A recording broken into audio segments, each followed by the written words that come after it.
En el verano de 1847, en una plantación del sur de Carolina del Sur, nació una niña. La llamaron Celia. Su madre era esclava, su abuela era esclava, y ella, desde el primer aliento que tomó en ese mundo, también era esclava. No tenía apellido. Los esclavos no tenían apellidos. Tenían nombres que sus amos elegían, nombres que podían cambiar en cualquier momento, nombres que no les pertenecían. Celia tampoco tenía futuro propio. Su destino ya estaba escrito antes de que pudiera caminar, antes de que pudiera hablar, antes de que pudiera entender lo que significaba ser propiedad de otro ser humano. El hombre que la poseía se llamaba Coronel Harlan Whitfield. Tenía 52 años cuando Celia nació.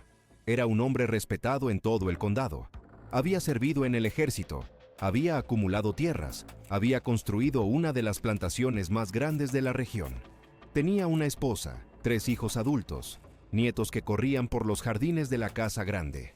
Era diácono en la iglesia local. Los domingos se sentaba en la primera fila y escuchaba los sermones sobre la misericordia de Dios. Los lunes regresaba a su plantación y gobernaba sobre 200 personas como si fueran ganado. Celia creció en las cabañas de los esclavos, al fondo de la plantación, lejos de la casa grande. Su madre, Dina, trabajaba en los campos desde el amanecer hasta el anochecer. Celia la veía salir cada mañana antes de que el sol apareciera y regresar cada noche con las manos ampolladas y la espalda doblada. Desde los 6 años, Celia también trabajaba. Recogía algodón. Sus dedos pequeños sangraban con las cáscaras secas. Nadie le prestaba atención a eso. Los niños esclavos sangraban. Era parte de la vida. Pero cuando Celia cumplió 9 años, algo cambió. La esposa del coronel Whitfield, Margaret, necesitaba una doncella personal. Alguien joven, ágil, que pudiera ayudarla a vestirse, peinar su cabello, llevarle el desayuno a la habitación. El capataz recorrió las cabañas buscando a la niña adecuada. Eligió a Celia. Era pequeña, de movimientos rápidos, con ojos grandes y una cara que los blancos describían como agradable. Fue sacada de los campos y llevada a la casa grande. Ese traslado que parecía un privilegio fue el inicio de su condena. En la casa grande, Celia aprendió a moverse en silencio. Aprendió a anticipar los deseos de la señora Margaret antes de que los expresara. Aprendía a bajar la mirada cuando un hombre blanco entraba a la habitación. Aprendió que su cuerpo no le pertenecía, que sus manos, sus pies, su tiempo, todo era propiedad de los Whitfield. Dormía en un pequeño cuarto junto a la cocina. Comía lo que sobraba de la mesa de los blancos. Nunca se quejaba porque había visto lo que les pasaba a los esclavos que se quejaban. El coronel Whitfield apenas la notó durante los primeros años. Era una niña más en su casa, una de las docenas de esclavos que mantenían el lugar funcionando. Pero los años pasaron. Celia creció, y el coronel comenzó a mirarla de una manera diferente. Tenía 12 años la primera vez. 12 años. La misma edad en que las niñas de las familias blancas comenzaban a aprender bordado y piano. La misma edad en que los hijos del coronel habían recibido sus primeros caballos como regalo. 12 años, y Celia ya sabía que algo terrible estaba por suceder, porque había visto cómo el coronel la miraba. Había escuchado las advertencias susurradas de las mujeres mayores en las cabañas. Había visto cómo otras niñas de la plantación desaparecían de los campos y regresaban con los ojos vacíos y la boca cerrada para siempre. Una noche de agosto, el coronel Whitfield llamó a Celia a su estudio. La señora Margaret estaba visitando a su hermana en Savannah. La casa grande estaba casi vacía. Celia fue porque no tenía opción. Los esclavos no tenían la opción de negarse. La negativa era un acto de rebelión, y los actos de rebelión se pagaban con el látigo, con la venta, con la separación de la familia. Celia fue porque ir era la única manera de proteger a su madre, que todavía trabajaba en los campos. Fue porque tenía 12 años y ya entendía que su cuerpo era la moneda con la que compraba la seguridad de las personas que amaba. Lo que sucedió en ese estudio no fue amor, no fue una relación, fue lo que era. Un hombre de 54 años usando su poder absoluto sobre una niña de 12. Fue violencia disfrazada de silencio, porque en ese mundo, lo que los amos hacían con sus esclavas no tenía nombre legal. No era un crimen, era propiedad haciendo uso de su propiedad. Celia regresó a su cuarto esa noche. No lloró, o si lloró, lo hizo en silencio. Había aprendido que el llanto llamaba la atención, y la atención era peligrosa. Se acostó en su catre estrecho y miró el techo de madera hasta que amaneció. Por la mañana, sirvió el desayuno como siempre.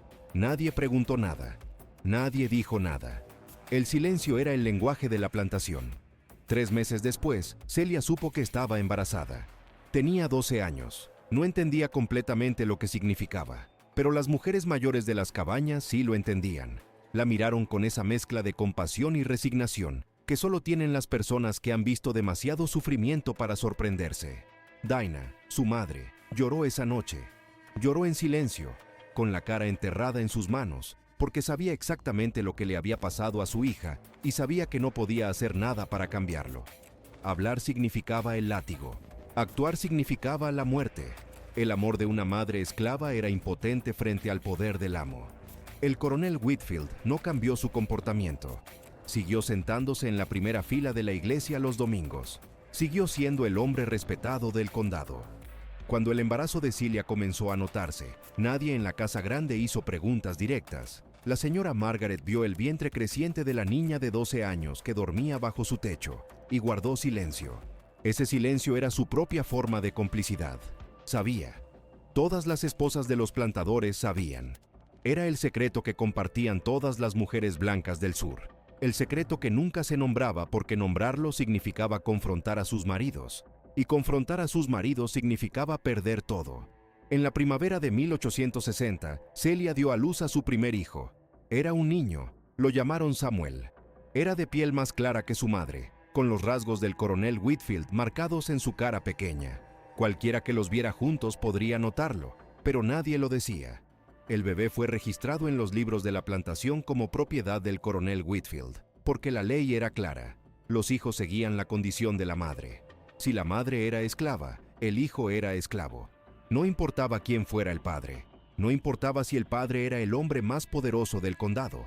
Celia tenía 13 años cuando Samuel nació. 13 años y ya era madre. Ya había perdido todo lo que una niña debería tener. La infancia, la inocencia, la posibilidad de elegir su propio destino. Pero Samuel era suyo. Era lo único que era completamente suyo en un mundo donde nada le pertenecía. Lo amó con la ferocidad desesperada de alguien que sabe que el amor es lo único que nadie puede quitarle. Se equivocaba en eso también. El coronel Whitfield continuó. No había consecuencias para él. No había ley que lo detuviera. No había tribunal al que Celia pudiera acudir. No había persona en ese condado que tuviera el poder o la voluntad de intervenir. Era su plantación. Eran sus esclavos. Lo que hacía dentro de sus tierras era asunto suyo. Así funcionaba el mundo en 1860 en Carolina del Sur. Cuando Celia tenía 14 años, quedó embarazada por segunda vez. El segundo embarazo fue diferente al primero. No porque el mundo hubiera cambiado, sino porque Celia había cambiado. Ya no era la niña de 12 años que miraba el techo en silencio. Era una joven de 14 que había aprendido que el silencio no la protegía, que la sumisión no la protegía, que nada la protegía. Pero también había aprendido que la resistencia abierta solo traía más dolor. Entonces encontró una forma diferente de sobrevivir. Se volvió invisible. Hacía su trabajo sin ser notada. Hablaba lo menos posible. Mantenía los ojos bajos. Se convirtió en exactamente lo que el sistema quería que fuera. Una sombra funcional. Una presencia sin voz.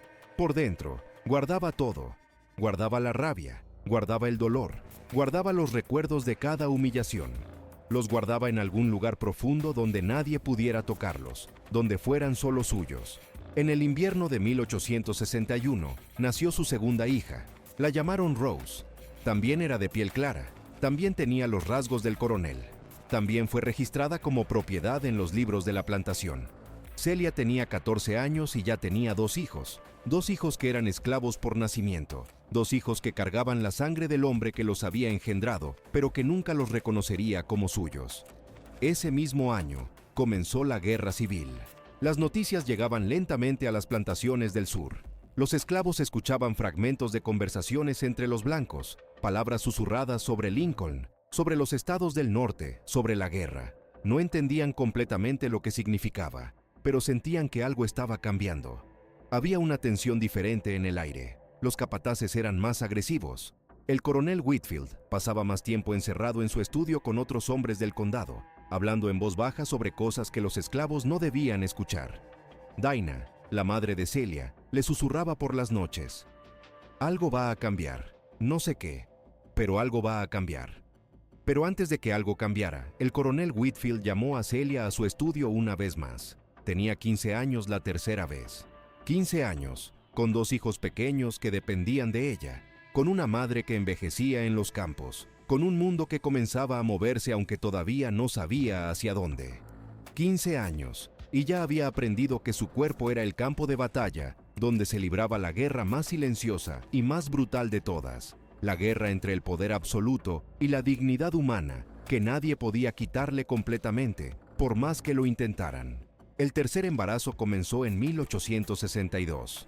La guerra ya rugía en los estados del sur. Los hombres jóvenes de las familias blancas se iban a pelear. Las plantaciones funcionaban con menos supervisión. Había rumores de que los esclavos del norte ya eran libres, de que Lincoln había firmado algo, de que el mundo estaba cambiando más rápido de lo que nadie podía imaginar. Celia escuchaba todo, guardaba todo. En la primavera de 1863, dio a luz a su tercer hijo. Lo llamaron James. Era el más claro de todos. Tenía los ojos del coronel Whitfield, el mismo color exacto, la misma forma. Era imposible mirarlo y no ver al hombre que lo había engendrado. Pero el coronel Whitfield no fue a ver al bebé, no preguntó por él. En sus libros, James fue registrado como cualquier otro esclavo nacido en la plantación. Un nombre, una fecha, un valor monetario estimado. Ese mismo año, la proclamación de emancipación cambió el mundo. No de inmediato. No en Carolina del Sur, donde la guerra todavía rugía y los plantadores todavía pretendían que nada había cambiado. Pero el cambio estaba llegando, lento e inevitable como una marea. Los esclavos lo sentían antes de que los blancos lo admitieran. Había algo diferente en el aire, una posibilidad que nunca había existido antes. La posibilidad de que el mundo que habían conocido toda su vida pudiera terminar. El coronel Whitfield tenía 68 años cuando la guerra terminó en 1865. Era un hombre viejo, derrotado, con una plantación que ya no podía funcionar de la misma manera. Sus hijos habían sobrevivido la guerra, pero el mundo que habían conocido había muerto. La 13ª enmienda abolió la esclavitud. Los esclavos de Montfield Plantation eran libres. Celia tenía 18 años el día que la libertad llegó. 18 años, 3 hijos. Samuel tenía 5, Rose tenía 4, James tenía 2. Todos hijos del mismo hombre, todos libres ahora, legalmente. Aunque la libertad legal y la libertad real eran cosas muy diferentes en el sur de 1865. El día que los esclavos fueron informados de su libertad, el coronel Whitfield los reunió en el patio de la plantación. Les habló con la misma voz autoritaria de siempre. Les dijo que eran libres. Les dijo que podían irse si querían. Pero también les dijo que si se quedaban, podían trabajar la tierra como aparceros, que él les daría una parte de la cosecha a cambio de su trabajo. Era un sistema diseñado para mantenerlos atados a la misma tierra de la misma manera, solo con un nombre diferente. Muchos se quedaron porque no tenían a dónde ir. No tenían dinero, no tenían tierras, no tenían nada excepto sus cuerpos y sus habilidades. La libertad sin recursos era casi tan limitante como la esclavitud. Pero Celia se fue. Tomó a sus 3 hijos, tomó a su madre Dinah y se fue. No tenía dinero, no tenía un plan claro. Tenía 18 años y 3 niños pequeños y una madre anciana, y la determinación absoluta de no pasar un solo día más bajo el mismo techo que el hombre que le había robado su infancia. Caminaron hasta la ciudad más cercana. Encontraron a otros libertos, que también buscaban un nuevo comienzo. Las organizaciones del norte habían establecido escuelas, refugios, lugares donde los recién liberados podían aprender a leer, a escribir, a navegar un mundo que nunca los había preparado para ser libres. Celia aprendió a leer a los 19 años. Fue la primera cosa en su vida que eligió completamente por sí misma. Se sentó en esa pequeña escuela improvisada con su hijo Samuel en el regazo y aprendió las letras con la misma determinación con la que había sobrevivido todo lo demás. Aprendió a escribir su nombre, Celia. Solo Celia, porque todavía no tenía apellido. Los esclavos liberados podían elegir sus propios apellidos. Algunos tomaban el apellido de sus antiguos amos. Celia no. Eligió el apellido de su madre, Dinah. Se llamó a sí misma Celia Dinah, y ese nombre fue el primer acto de construcción de una identidad que nadie le había dado y nadie podía quitarle. Sus 3 hijos crecieron libres. Samuel aprendió carpintería. Rose aprendió a coser y eventualmente abrió un pequeño taller. James, el más pequeño, el que tenía los ojos del coronel Whitfield, estudió en las escuelas que el gobierno federal estableció para los libertos durante la Reconstrucción. Llegó a ser maestro. Enseñó a leer a cientos de niños que, como él, habían nacido en un mundo que no quería que supieran nada. El coronel Harlan Whitfield murió en 1871. Tenía 76 años. El periódico local publicó un obituario elogioso. Habló de su servicio militar, de su contribución a la comunidad, de su familia. No mencionó a Celia, no mencionó a Samuel, ni a Rose, ni a James. No mencionó los 6 años en que había abusado de una niña esclava 3 veces seguidas. Esa parte de su historia no existía en el registro oficial. Esa parte fue enterrada con él. Celia vivió hasta 1903. Tenía 56 años cuando murió. Había visto el fin de la esclavitud, había visto la reconstrucción y su colapso, había visto cómo el sur inventaba nuevas formas de oprimir a las personas que había esclavizado durante generaciones. Había visto a sus hijos crecer, había visto a sus nietos nacer libres, había visto un mundo que cambiaba demasiado lento pero que cambiaba. Nunca habló públicamente de lo que le había hecho el coronel Whitfield. No porque tuviera miedo, sino porque sabía que nadie la escucharía. Las mujeres negras del sur no tenían tribunales donde presentar sus historias. No tenían periódicos que publicaran sus testimonios. No tenían el lenguaje legal para nombrar lo que les había hecho. La violación de una mujer esclava no era un crimen en los libros de la ley del sur. Era simplemente lo que los amos hacían. Pero Celia le contó la historia a sus hijos, y sus hijos se la contaron a sus hijos. Y así la historia sobrevivió. No en los registros oficiales, no en los libros de historia, sino en la memoria oral de una familia que había aprendido que la única manera de preservar la verdad era pasarla de boca en boca, de generación en generación, hasta que el mundo estuviera listo para escucharla. Porque esa es la naturaleza de las historias que el poder intenta enterrar. No mueren, esperan. Esperan en la memoria de los que sobrevivieron, en los susurros de las noches, en los ojos de los niños que se parecen demasiado a hombres que nunca los reconocieron. Esperan hasta que alguien tiene el valor de decirlas en voz alta. Hasta que alguien entiende que el silencio no es protección, que el silencio es complicidad, que la única manera de honrar a las personas que sufrieron es negarse a olvidarlas. Esta es la historia de Celia, la niña que nadie protegió, la madre que protegió a todos los que pudo, la mujer que eligió su propio nombre cuando finalmente tuvo la libertad de hacerlo. La historia que América enterró durante siglos junto con todas las historias como la suya. Las historias de las niñas que no tenían voz, que no tenían derechos, que no tenían nada excepto la dignidad que nadie podía quitarles completamente, por más que lo intentaran.